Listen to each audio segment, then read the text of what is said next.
إذا السماء انشقت وأذنت لربها وحقت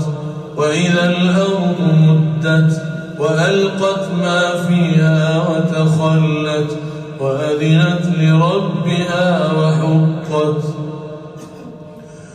يا أيها الإنسان إنك كادح إلى ربك كدحا فملاقيه فأما من أوتي كتابه بيمينه فسوف يحاسب حسابا يسيرا وينقلب إلى أهله مسرورا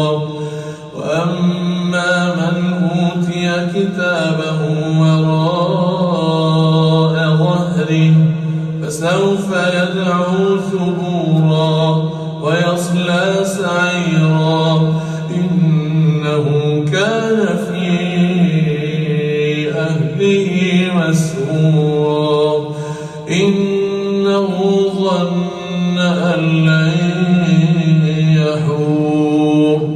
بلى إن ربه كان به بصيرا فلا أقسم بالشفق والليل وما وسق والقمر إذا اتسق لتركبن طبقا عن طبق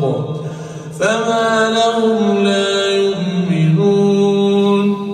وإذا قرئ عليهم القرآن لا يسجدون بل الذين كفروا يكذبون والله أعلم بما يوعون فبشرهم بعذاب أليم إلا الذين آمنوا